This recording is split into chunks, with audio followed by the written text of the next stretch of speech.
ঘড়িতে এখন বাজে 5:45, বিকেল 5:45। আমরা এসে পৌঁছলাম দ্বারকাতে সকালবেলায় 9:35-এ। আমরা ওখা এক্সপ্রেসে রওনা দিয়ে বিকেল বেলায় 5:35-এ দ্বারকায় এসে পৌঁছলাম। এটা হচ্ছে দ্বারকা রেল স্টেশন, খুব সুন্দর দেখতে। আমরা এখান থেকে সরাসরি চলে যাব দ্বারকার সেই আকাঙ্ক্ষিত দ্বারকাধীশ মন্দিরে। গুজরাটের দ্বারকা শহরে এই দ্বারকাধীশ মন্দির, যা জগৎ মন্দির নামেও পরিচিত, এটি হিন্দু কৃষ্ণ মন্দির, যিনি এখানে দ্বারকার রাজা নামে পূজিত হন। এটি 4 ধামের একটি ধাম। আদি মন্দির প্রায় 2000 বছর আগে তৈরি। আরব সাগরের তীরে এবং গোমতী নদীর মোহনায় এই মন্দির অবস্থিত। এখানকার গর্ভগৃহের দেবতা কৃষ্ণ, কিন্তু মাথায় ময়ূরের পালক খোঁজা রাখাল বালক রূপে নন। এখানে তিনি বিশ্বব্রহ্মাণ্ডের এক দীপ্তিময় রাজা রূপে পূজিত হন, কারণ তিনি বিষ্ণুর অষ্টম অবতার। আমরা এখন মন্দিরের ভেতরে যাব। তার আগে আপনাদেরকে মন্দিরের বাইরের দৃশ্যটা একবার দেখিয়ে দিই, কারণ এখানে নিয়ম আছে, আপনি কোন রকম মোবাইল বা ক্যামেরা বা অন্য কোনো ইলেকট্রনিক্স গেজেট নিয়ে আপনি ভেতরে প্রবেশ করতে পারবেন না। ফলে বাইরে থেকে মন্দিরের দৃশ্য ছাড়া আপনাকে আমরা আর কিছুই দেখাতে পারবো না। এখানকার প্রতিমা কালো পাথরের নির্মিত এবং হলুদ সোনার রেশমি বস্ত্রে ও প্রচুর অলঙ্কারে সজ্জিত। মাথায় মুকুট পরিধান রয়েছে, আর 4 হাতে আপনি দেখতে পাবেন সুদর্শন চক্র, গদা, পাঞ্চজন্য শঙ্খ এবং পদ্ম ফুল। আমি একটু এগিয়ে যাচ্ছি মন্দিরের একটা ভালো করে ছবি তুলো বলে, কিন্তু এখানকার কর্তৃপক্ষ মন্দিরের সামনে দর্শনার্থীদের জন্য যে শেড তৈরি করে দিয়েছে, তাতে মন্দিরের সৌন্দর্য অনেকটাই ঢাকা পড়েছে। ফলে আপনি বাইরে থেকে সমগ্র মন্দিরটিকে একসঙ্গে দর্শন করতে পারবেন না। সামনে দোকানপাট এই যে রেখেছে, এগুলোতে একটা অবস্টাকল তৈরি হয়েছে। আমার মনে হয় দর্শনার্থীদের জন্য কিউটা যদি একটু অন্যভাবে করে মন্দিরটাকে সামনেটাকে পরিষ্কার করতেন কর্তৃপক্ষ, তাহলে হয়তো অনেক বেশি ভালো হতো। মোবাইল ক্যামেরা যা থাকবে, ইলেকট্রনিক্স গেজেট, সমস্ত কিছু আপনাকে বাইরে রেখেই মন্দিরের ভেতরে ঢুকতে হবে। ফলে ছবি তোলারও কোনো সুযোগ নেই। আমরা এবার 2 নম্বর গেট দিয়ে মন্দিরের ভেতরে ঢুকছি। আপনাদেরকে ততক্ষণ পর্যন্ত অপেক্ষা করতে হবে।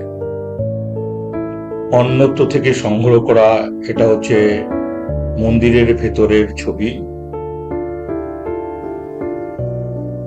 আর এটা হচ্ছে আমাদের দ্বারকাধীশের ছবি।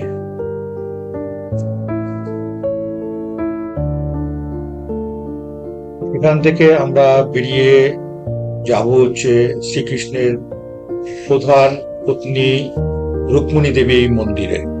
গাড়ি ভাড়া করে যাব। এসে পড়লাম দ্বারকা থেকে 2 কিলোমিটার দূরে রুক্মিণী দেবী মন্দিরে। রুক্মিণী দেবী মন্দিরের একটি ইতিহাস রয়েছে। রুক্মিণী দেবী হলেন কৃষ্ণের প্রথম জায়া।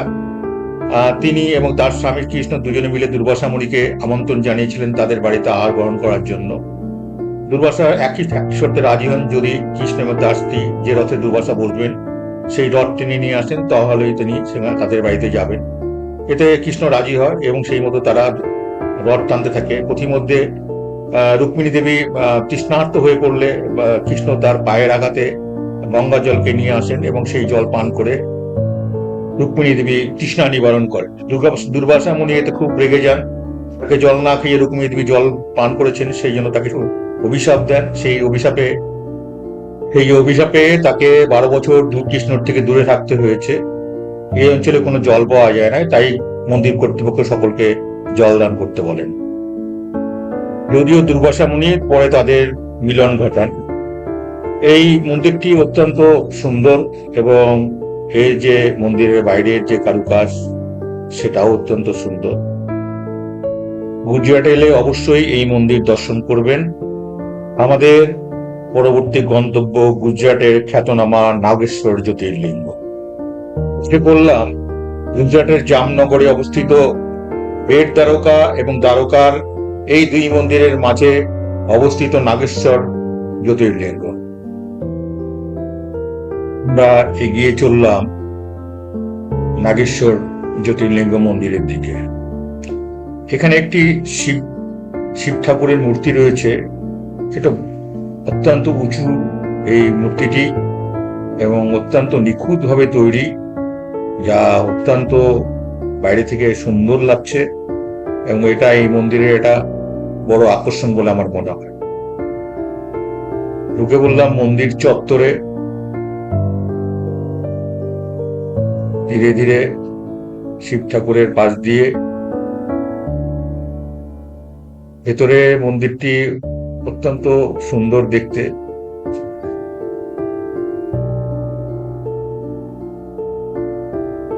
এই জ্যোতির্লিঙ্গকে দ্বাদশ জ্যোতির্লিঙ্গের অন্যতম বলা হয়। পৌরাণিক কাহিনী অনুসারে দারুক রাক্ষসের এই স্থানে বধ করেন স্বয়ং মহাদেব তার এক ভক্তের আহ্বানে, এবং পরবর্তীকালে নাগেশ্বর জ্যোতির্লিঙ্গ হিসাবে অবস্থান করেন। ভক্তরা মনে করেন দেবী পার্বতী এই স্থানে নাগেশ্বরী রূপে বিরাজিত আছেন। বললাম মন্দির গর্ভগৃহে। বাইরে লেখা রয়েছে কোনো ক্যামেরা, মোবাইল ইত্যাদি নিয়ে ভেতরে প্রবেশ করা যাবে না, কিন্তু এসে দেখছি বহু দর্শনার্থী তাদের মোবাইল বা ক্যামেরা তারা ভেতরে নিয়ে এসছেন। আমাদের সঙ্গে থাকা মোবাইল দিয়ে এবং ক্যামেরা দিয়ে আমরাও ছবি তোলা শুরু করলাম। মন্দিরের ভেতরটি অত্যন্ত সুন্দর। একটু নিচুতে নাগেশ্বর বাবাকে রাখা হয়েছে, সেখানে তিনি পূজিত হচ্ছেন। আমরা দূর থেকেই নাগেশ্বর বাবাকে দর্শন করলাম। আমাদের পরবর্তী গন্তব্যস্থল গোপী তালাও। গাড়ি থেকে নেমে আমরা গোপী তালাওয়ের দিকে চললাম। এই স্থানটি বেট দ্বারকা থেকে 20 কিলোমিটার দূরে। তালাওয়ের বাংলা শব্দ হলো পুকুর। বেট দ্বারকা যাবার পথে এটা পড়বে। হিন্দু পৌরাণিক বিশ্বাস অনুযায়ী বৃন্দাবন থেকে শ্রীকৃষ্ণ যখন দ্বারকাতে চলে আসেন, তখন গোপিনীরা তার বিচ্ছেদ সহ্য করতে না পেরে তারাও এই দ্বারকাতে চলে আসেন এবং শ্রীকৃষ্ণের সাথে শেষ রাসলীলা করেন এইখানটাতে, এবং শ্রীকৃষ্ণের প্রেমে তারা বিলীন হয়ে নিজেদের জীবন বিসর্জন করেন এই স্থানে। এই পুকুরের মাটিতে মিশে যায় তাদের দেহ এবং সেখানকার মাটি হলুদ বর্ণ হয়ে যায়। এই পবিত্র মাটিকে গোপীচন্দন বলা হয়, যা বৈষ্ণব ভক্তরা কপালে তিলক হিসাবে ব্যবহার করেন। গোপী তালাও দর্শন করে এবার আমরা যাব বেট দ্বারকা। বেট দ্বারকা কচ্ছ উপসাগরের মুখে অবস্থিত। চারিদিকে এটা সমুদ্র দিয়ে ঘেরা একটা দ্বীপের মতো। বেট দ্বারকা যারা আগে এসছেন তারা নিশ্চয়ই জানেন যে বেট দ্বারকা যেতে হলে আগে স্টিমার বা লঞ্চে করে যেতে হতো, পাড়ি দিয়ে ওপাশে গিয়ে তারপরে বেট দ্বারকাতে যেতে হতো। কিন্তু এখন রাস্তাঘাটের উন্নতি হয়েছে এবং একটা সেতু হয়েছে যার নাম সুদর্শন সেতু। এই সুদর্শন সেতুর উপর দিয়ে আপনি গাড়ি নিয়ে যেতে পারবেন। আমরা সুদর্শন সেতুর উপর দিয়ে যাচ্ছি।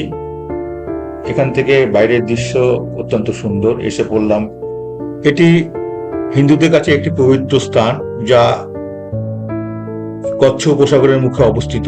বেট দ্বারকা ছিল শ্রীকৃষ্ণের মূল বাসস্থান।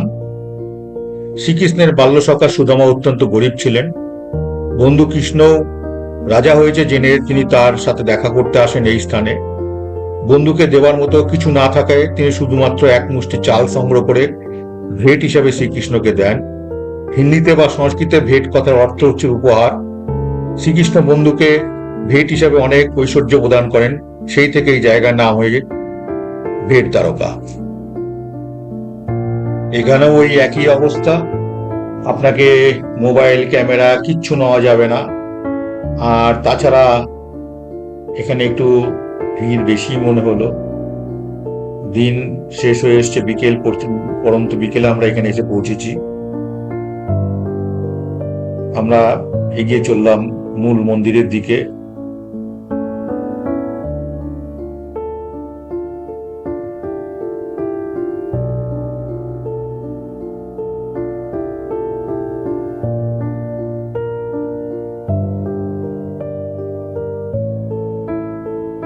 এখান থেকে ভিড় শুরু হলো, আমরা যত যাচ্ছি ততই ভিড় দেখছি।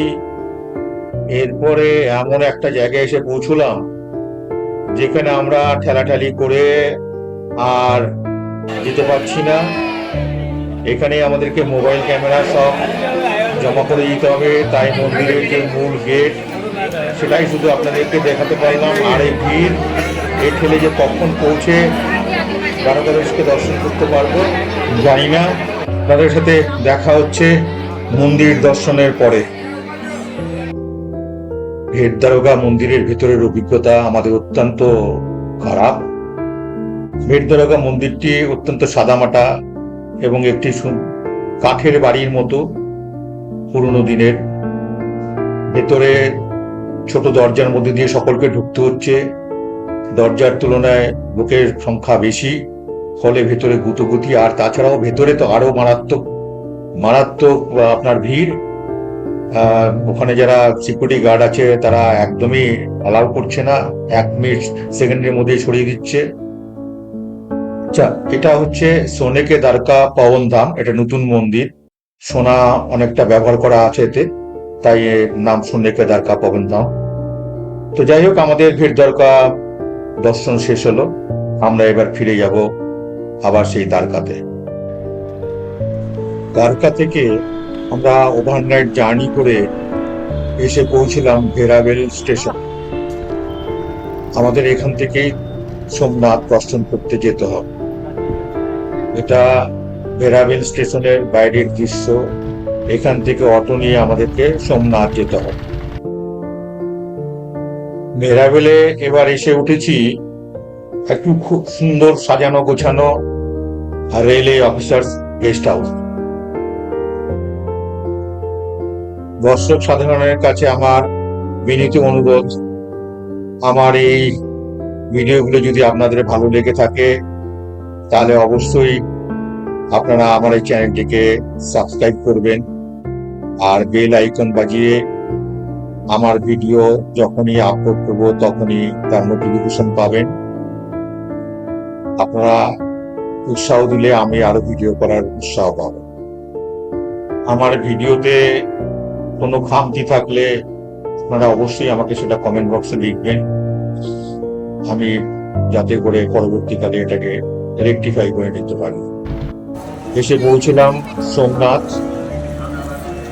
এখানে ওই একই ব্যবস্থা, অর্থাৎ আপনার জুতো, আপনার মোবাইল, অন্যান্য লাগেজ সমস্ত রাখবার জন্য এখানে বিশেষ ব্যবস্থা রয়েছে। সেখানে কাউন্টারে রেখে তবেই আপনাকে দর্শন করতে যেতে হবে, ফলে ভেতরের ছবি আপনি তুলতে পারবেন না। সোমনাথের একটা ইতিহাস রয়েছে। সোমনাথ গুজরাটের সৌরাষ্ট্র উপকূলে অবস্থিত 12টি জ্যোতির্লিঙ্গের মধ্যে প্রথম এবং প্রধান বলা হয়ে থাকে। পৌরাণিক বিশ্বাস অনুযায়ী চন্দ্রদেব সোম তার সাপ মুক্তির জন্য এই স্থানে শিবলিঙ্গ প্রতিষ্ঠা করেছিলেন এবং আরাধনা করেন। তার অনুরোধেই ভগবান শিব চিরকাল জ্যোতির্লিঙ্গ রূপে এখানে বিরাজ করেন। মন্দিরটি কপিলা, হিরণ ও সরস্বতী নদীর মিলনস্থলে অবস্থিত। জায়গাটি অত্যন্ত সুন্দর। যেমন মন্দিরটি দর্শনের জায়গা সুন্দর, তেমনি এখানে আরেকটি লক্ষ্মী মন্দিরও রয়েছে। ভিডিওটি শেষ করলাম। সবাই ভালো থাকবেন, সুস্থ থাকবেন।